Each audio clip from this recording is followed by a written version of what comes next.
유동적 시장 균형이라는 얘기를 한번 해볼게요. 저희는 이제 거실을 하는 걸 이제 보고 있죠. 이제 거실 상황에서는 서로 영향을 주고받는다고 저희는 이제 가정을 하고 있어요. 한쪽에서 무조건 올라가는 게 아니고, 그러니까 주식이 올라가면 주식이 올라가는 게 다른 거 영향을 주고요. 주식이 올라가기 전에 이미 딴 친구들이 뭔가 일이 발생을 했어요. 주식시장에 발생하는 게 아니에요. 주식시장은 주식시장이 모든 것을 반영한 자료를 내놔라고 하는 건 반영을 한 거잖아요. 그러니까 주식시장에는 이런 말을 하거든요. 뭐라고 하냐면은 효율적 시장 이론이라는 게 존재를 해요. 효율적 시장 이론은 뭐 이렇게 다른 데 정보 발생하는 거를 갖다가 되게 빠르게 잘 반영한다고 주식시장이 설명을 하는 거거든요. 그건 무슨 얘기냐? 다른 시장에 뭔가 사고가 터진 걸 빨리 반영한다는 거지. 얘가 뭘 만들어내는 것은 아니었어요, 원래는. 근데 지금 뭘 만들어내기도 합니다, 지금은. 근데 기본적으로 다른 시장에서 영향을 많이 받아요. 그래서 저는 이제 그걸 5번이라고 적었습니다. 맨 마지막. 5번. 이라고 적었고요. 균형의 맨 마지막 점에 있는 거죠. 그리고 가장 중심에 있는 건 현실 경제인 것 같아요. 현실이 어떻게 되는가가 되게 중요하죠. 근데 뭐 현실이 시궁창이어도 주가는 잘 나가는 경우가 있습니다. 뒤늦게 반영을 하는 경우가 있거든요. 심리가 너무 세거나 그럴 때. 그래서 얘는 5분밖에 안 되는 것 같아요. 되게 빠르잖아. 모든 거 다르잖아. 그건 그렇게 믿는 사람 그렇게 믿으면 되고요. 전 별로 그렇게 보이진 않아요. 오히려 그보다는 채권 시장 쪽이 좀 빠른 것 같아요. 왜냐면 모든 돈의 시작은 거기거든요. 그러니까 지금도 주식값이 올라간 거 설명할 때 뭐라고 합니까? 저거 설명할 때 금리가 떨어졌으니까 이제 올라갈 수 있는 거야 라고 얘기해요. 뭐죠?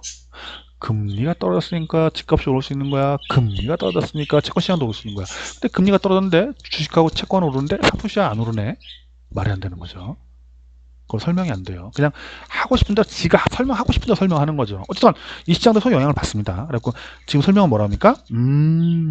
여기서 강한 게 금리가 떨어졌으니까 주식값이 올라가는 거야. 주식시장이 떨어질 때는 금리가 올라가지. 아니죠. 과거에는 안 그랬습니다. 과거에는 금리가 올라갈 때 주식시장이 같이 올라갔습니다. 지금은 금리가 올라가면 주식시장이 빠져요 라고 얘기 나옵니다. 뭐가? 성장주가. 이렇게 보시면 되겠고요. 가치주는 어떻습니까? 금리가 올라갈 때 과거의 논리대로 같이 올라갑니다. 이 정도 생각하시면 되겠고요.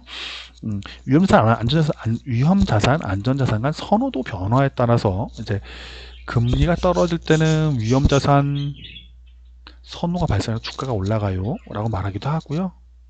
아니죠. 죄송합니다. 거꾸로 말했습니다.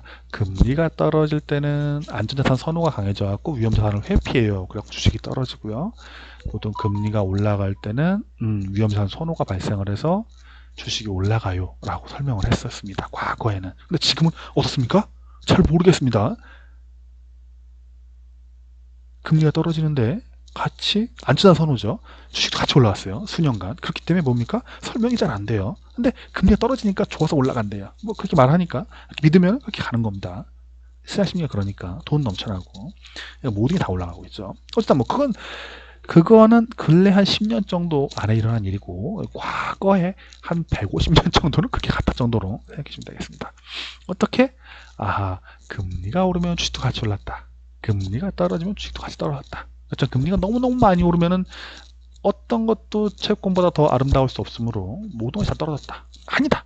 그때도 상품은 같이 오르더라. 뭐 이런 얘기도 있고요. 그러니까 때때로 그 시절별로 약간씩 다릅니다. 다 똑같은 건 없습니다. 아니 뭐야 그렇게 다 똑같지 않다고 그러면 이제 무슨 얘기야? 그러게요. 그러니까 이게 일관적으로 모든 걸 다 통합할 수 있는 법칙이 있느냐? 법칙이 있습니다. 뭐죠? 여기 바깥에 써놓은 글이 있습니다. 써놓은 글. 그 글 정도가 있습니다. 뭐라고 썼느냐? 세상에 사이클이 있다. 그리고 사이클이 항상 옳다. 왜? 항상 영원히 오르는 것은 없으니까. 왜? 올라가다 보면 떨어지니까. 그리고 또 하나는 뭐다? 그 맞는 얘기고 또 하나는 지금의 상황이 영원히 계속될 거라고 믿는 것은 안전한 주식을 하는데 대단히 위험한 발상이다 정도로 이 두 가지 정도는 맞는 것 같아요. 누가 말했다고요? 제가 말해갖고 답이 안 되고 하워드 막스가 그런 말을 했대요. 그래서 저희가 그분의 말씀이 너무 멋있어갖고 여기다가 쭉 둘러놨습니다. 둘러가지고 글을 박아놓고요. 주가경제지표라는 게 나옵니다. 유동적 시장 균형에서 왜 얘기를 하냐면요. 이게 요 현실 경제가 좀 빨리빨리 반영한다는 지표들을 뽑아놨대요. 왜냐하면 이제 망한 후의 회한의 결정체. 써놓고 나서도 채자가 맞나 모르겠네요. 일단 되게 단어가 어렵네요. 망했어요.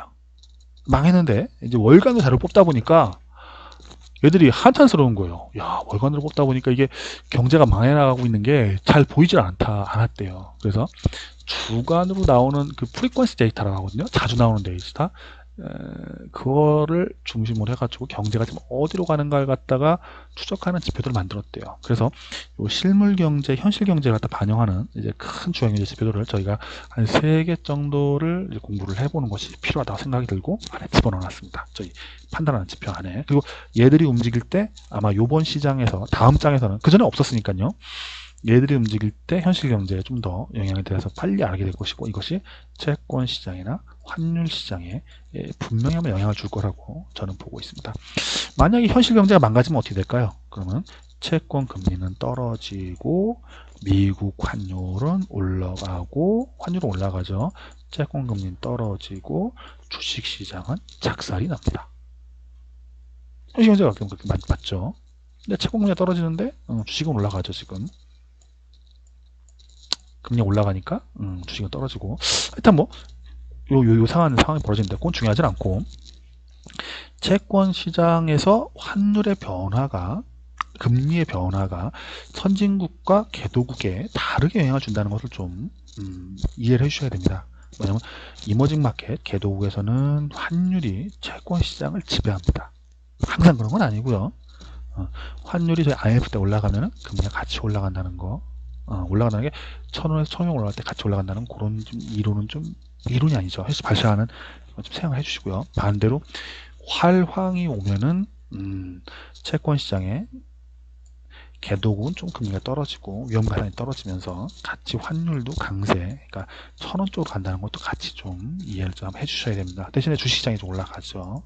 그런 부분. 선진국에서는 어떻다? 선진국에서는 채권 금리가 오히려 환율을 변화시키더라. 이머징에선 환율이 채권 시장 금리를 변화시키더라. 이 두 가지가 왔다 갔다 한다는 것을 시대대로 좀 다른데요. 기본적으로 그렇게 좀 생각을 해주셨으면 좋겠습니다. 뭐지 여기 설명 하나 떠 있죠? 뭐죠?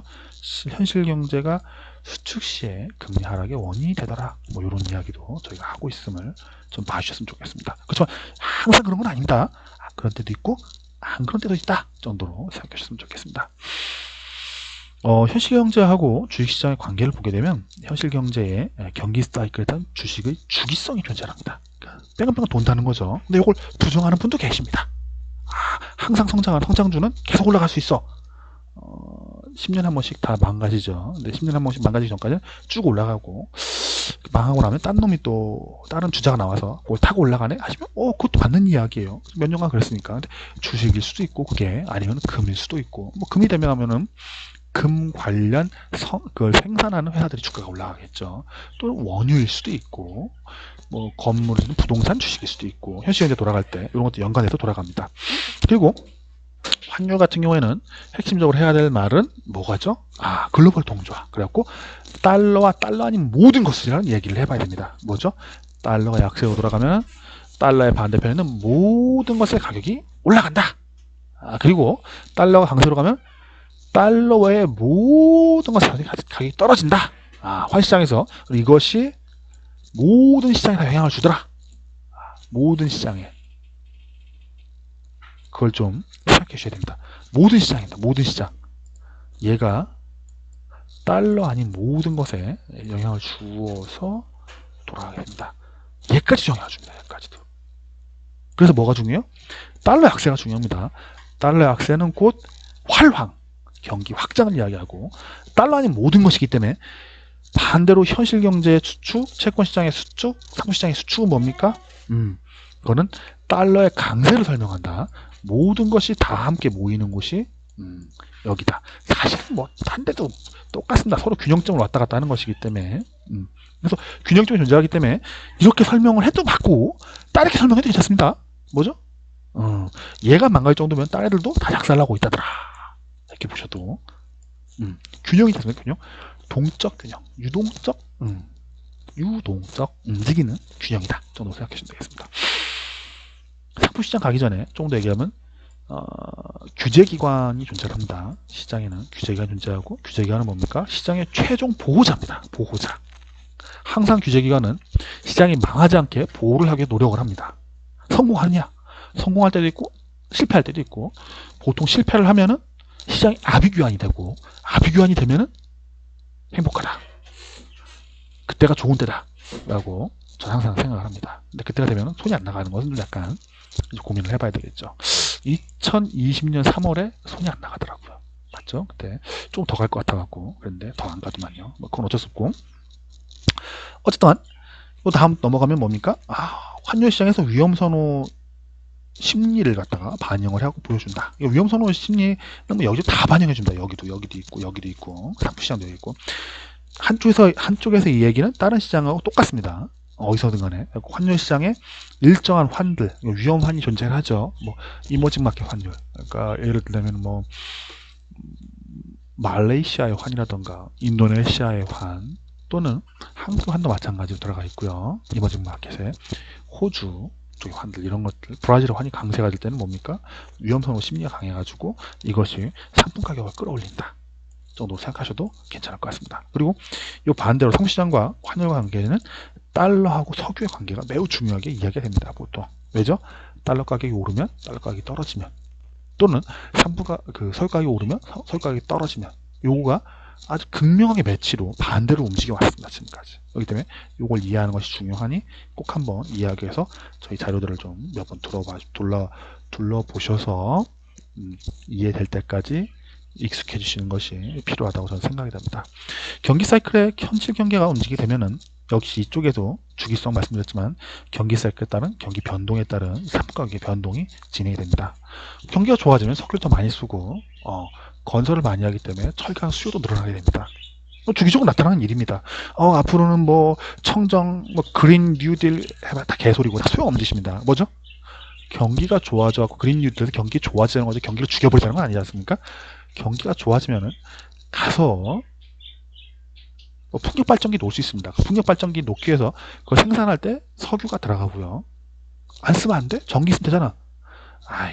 전기 쓰기 위해서 전기를 만들기 위해서 석탄을 가져왔다던가 하다못해 풍력 발전기 설치하러 차 끌고 갈 건데 전기차 없습니다. 그거 끌고 갈 만한 전기차는 가벼운 차 중심인 거지. 그게 중량물을 끌고 갈 수 있는 무거운 걸 끌고 갈 수는 없거든요. 포크레인에 땅도 파야 되고요. 석유 잘 먹습니다. 그리고 보통 거기 바깥에 바르는 도료도 전부 다 석유 화학 제품입니다. 그런 식으로 끌고 가서 경기 사이클이 좋아질 때는 철근도 많이 들어가고 석유도 많이 먹고 각종 원자재가 다 나와 먹습니다. 그래서 현실 경제가 좋아지면은 상품 가격도 올라가더라. 그 현실 사이클들을 보는 것이 중요하다 정도로 이해해 주시면 좋겠습니다. 여기 써 있죠. 주가의 변동성 아까 설명드렸고, 자꾸 상품 시장에서 이렇게 또 가는데 뭐가 냐면 상품 시장에 강세를 가면은 당연히 상품 시장과 연관된 주식들이 달립니다. 어떤 거? 보통 가치주라고 분류가 되는 그 친구들이 달리게 됩니다. 근데 상품 시장 쪽으로 요 밑인데 또 동그라미 또 반대하죠. 그러면 이렇게 돌아가는 거죠. 이렇게 가는 이제 가치주 랠리에 대한 얘기가 또 나오고 반대 방향으로 주식시장이 상품시장 건드는 게 있는데요. 이건 뭐냐면 상품의 증권화입니다.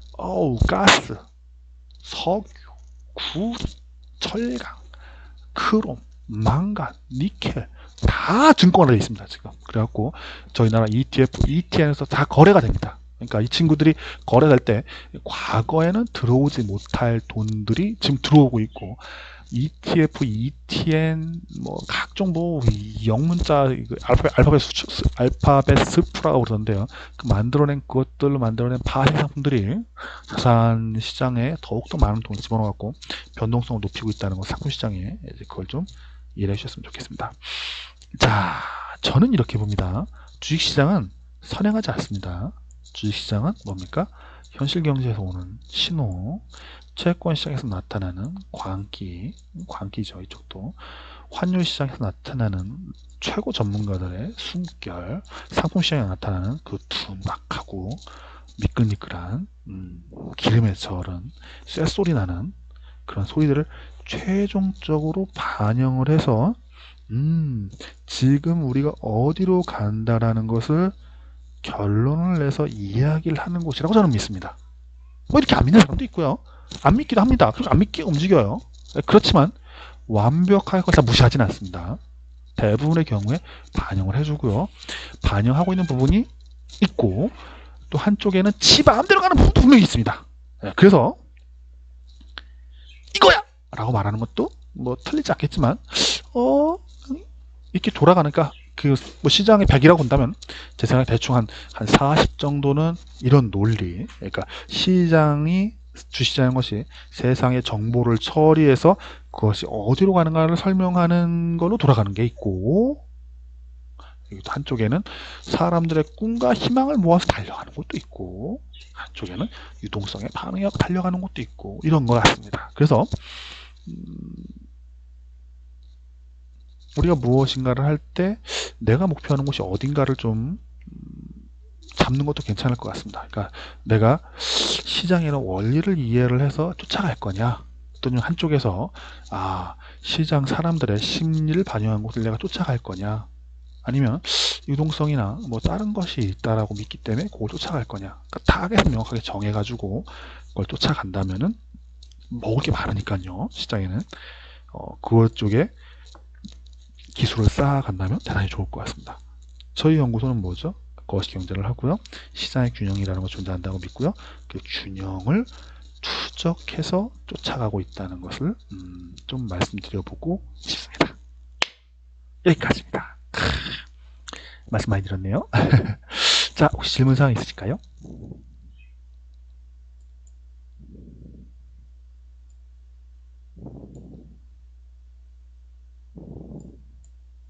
다들 나가셨나?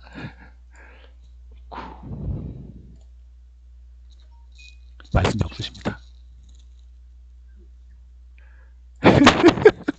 저희 처가 한 말 하고 싶은가 봅니다. 여보, 처가 해줘서 말해봐.